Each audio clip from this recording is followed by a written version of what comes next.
Good afternoon and a warm welcome to Younib TV News at 1, your number one youth station. As we come to the close of June, the weight of this month's event still lingers in the hearts of many. From the vibrant Madaraka Day to the news making headlines. Well, let's have a look.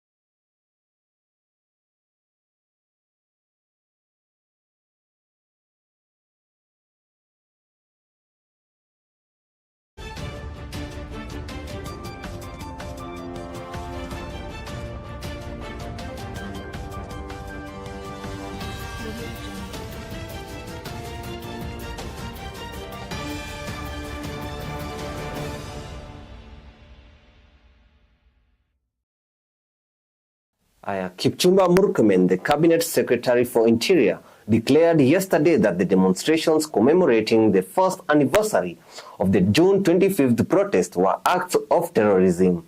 According to the Interior CS, Wednesday's activities mounted to a coup attempt, and the government will take strong action against anyone involved in the planning, financing, and execution of the events. His assertions were reiterated also by the Deputy President, Kithure Kindiki.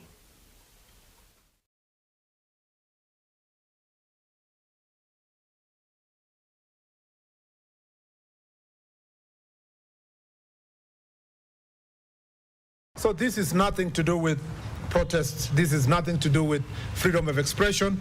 It was an unconstitutional attempt to change the regime of this republic, and this is therefore yesterday what the police did to foil was they were able to foil an attempted coup.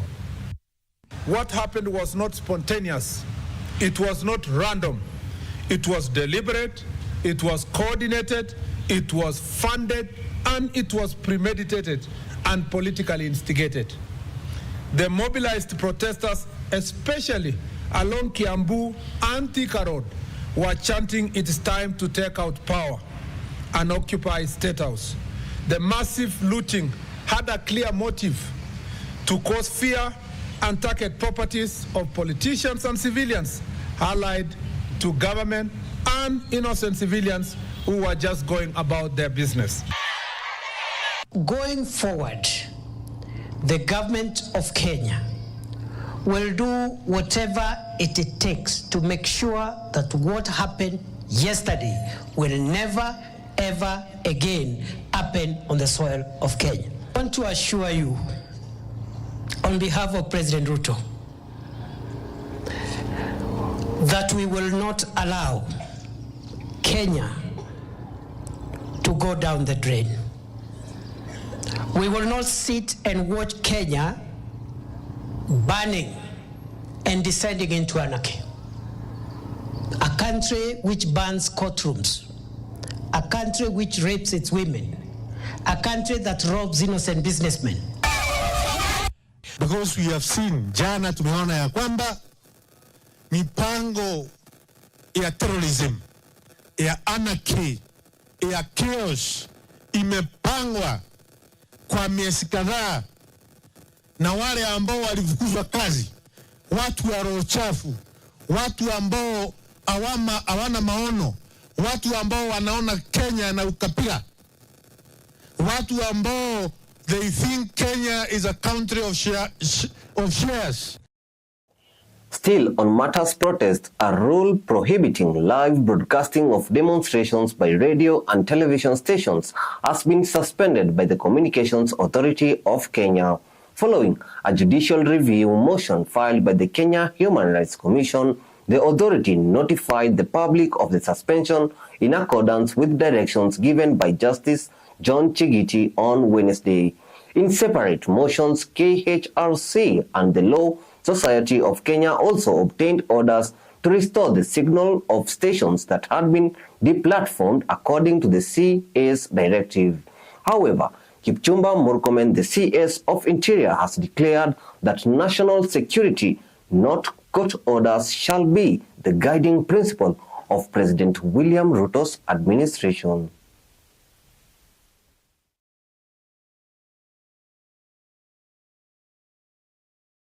Most of the media houses are working very hard during the onset of protest, telling people, oh yeah, wengine wamekuja, sasa tayari ndio hawa.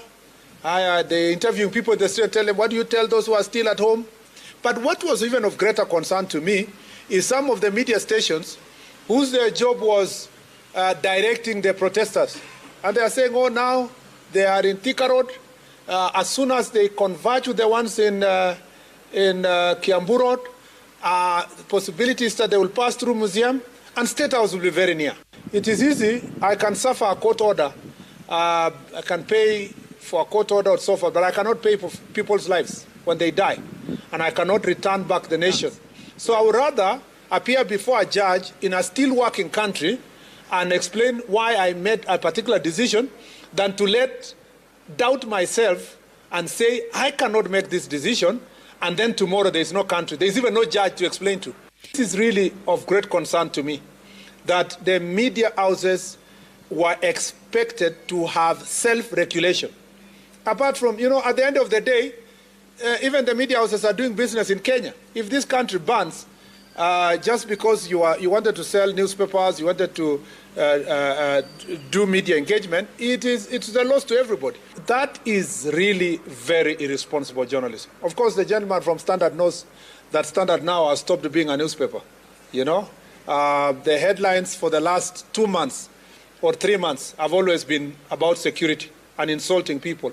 And some of the reporters are so happy, they think they have achieved because they are being cheered in Western countries. They think it's very nice to come and report about your country negatively. Over 400 people sustained injuries nationwide as a result of Wednesday's protest. This is after the Gen Z-led protest descended into violence throughout the day. 139 people were taken to Kenyatta National Hospital for treatment. The Kenyatta National Hospital medical team reports that some of the victims were injured by rubber bullets. Others are still receiving medical attention, even though a few of them were treated and released.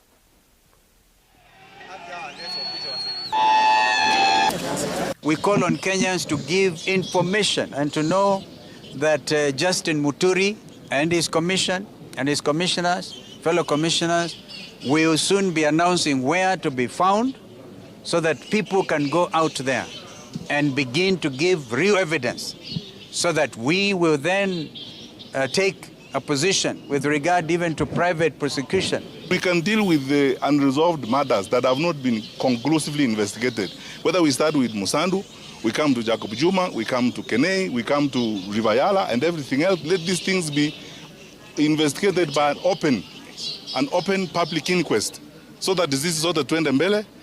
We explain and face the public on these issues. So if the opposition are organizing these things and causing this, unangoja filimbi ya nani kukamata hao watu wa opposition?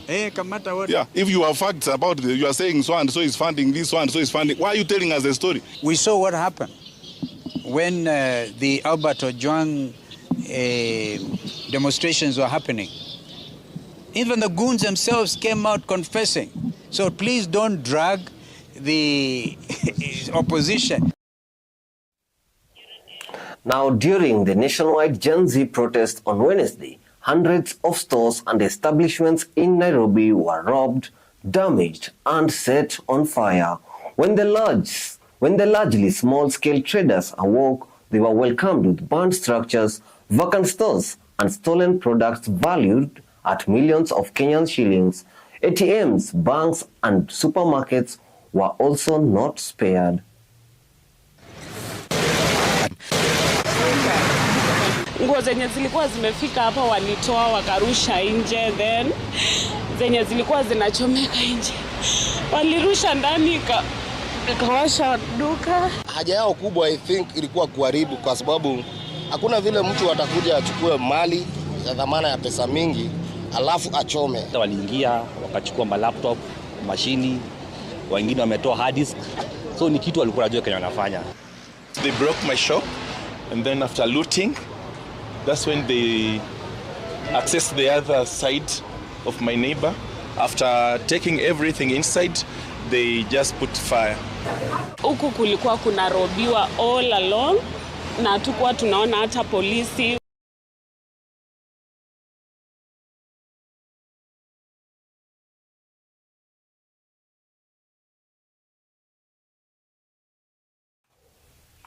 Well, we are going to take a short break. When we come back, we will be diving into the NCCK report.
Welcome back. This is Younib TV News at 1. Now, the government has been charged by the National Council of Churches of Kenya, NCCK, with mismanaging national affairs and transforming Kenya into a police state.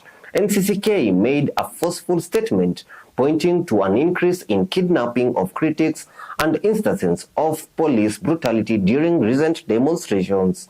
The council also criticized President William Ruto for gazetting IEBC nominations in defiance of a court order and voiced concerns about purported intentions to rig the 2027 elections.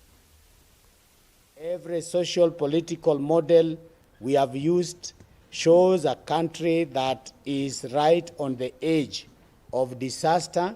Kenya has indeed become a police state. Why is the government so determined to rule by fear and terror? The killings of dozens of Kenyans in the streets when they were exercising their obligation under the Constitution to express themselves. That is not what developed countries like Kenya do. They provide security for those who are expressing themselves, and we also observed the presence of goods. The police are required to arrest those who are doing those criminal activities, so we condemn the violence and the killings. Did the president deliberately set up the nation so that the High Court can nullify the processes and that the country can restart the recruitment process? Is this a deliberate measure to continue denying Kenyans the right to enjoy the democracy that they have fought for so hard? The situation is so severe that the government is taking away more than 50% of anybody who is salaried. Beginning next Sunday, we'll be holding services where issues of justice will be discussed in our churches, will be preached in our churches.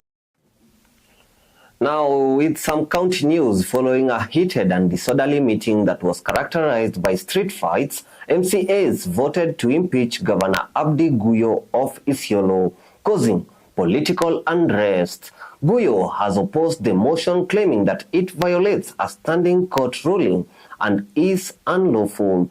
the county is facing a growing political crisis as emotions rise and legal disputes loom.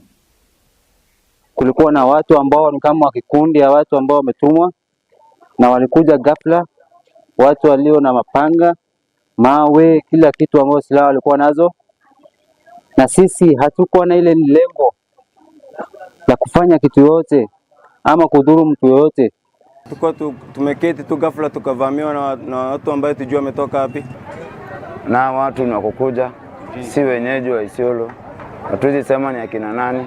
Ni hizo vitendo ndo iko kuendelea hapa hivi Isiolo. Baka tunaumizwa leo, tuko hospitali. Na polisi wanaona na watusaidii. Na mapolisi wanaona watusaidii. Hata tutoe tuimpeach mara 20 ama mara ngapi, haitaleta solution. Solution iko kwetu wananchi pande zote mbili, politicians, MCAs na governor waketi chini tafadhali.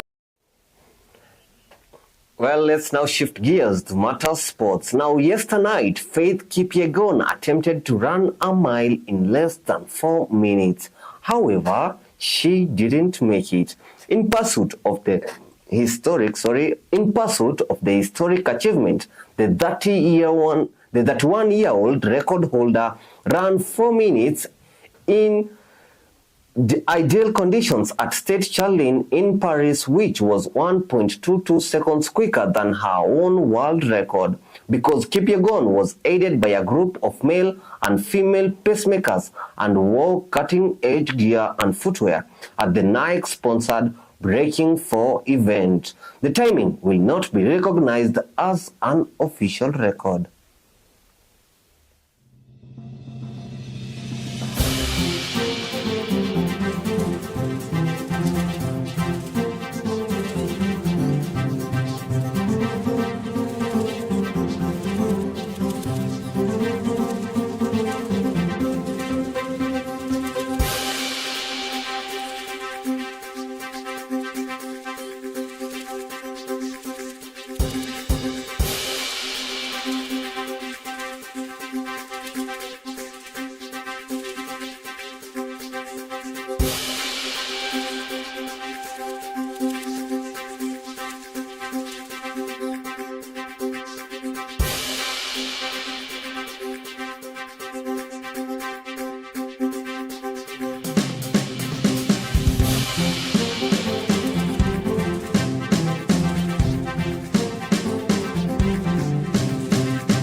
exhausted.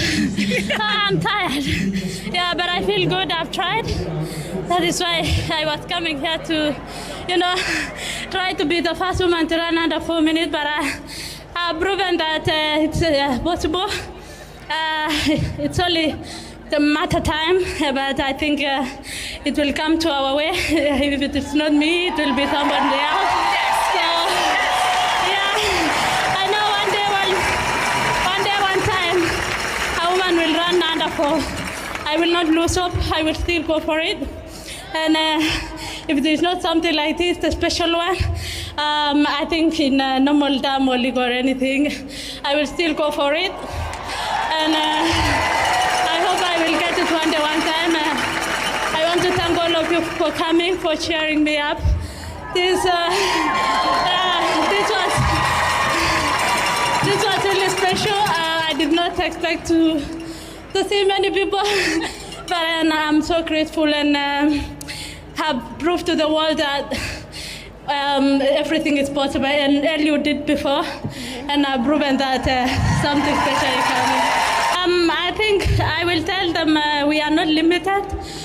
We can limit ourselves to the thoughts, but I think we are possible to try everything in our lives and prove to the world that we are strong, and we keep pushing. Viva, viva, Faith Kipyegon, thank you for raising the Kenyan flag even higher. Well, as we come to the close of June, the weight of this month's events still lingers in the heart of many. From the vibrant Madaraka Day celebrations held in Siaya's iconic Raila Odinga Stadium, to the tragic and untimely death of a beloved blogger and teacher, news that sent shockwaves across the nation and left countless Kenyans in mourning. It's been a month filled with pride, pain, and powerful moments that will not soon be forgotten. My name is Joseph Kamau, and this is Younib TV News at 1.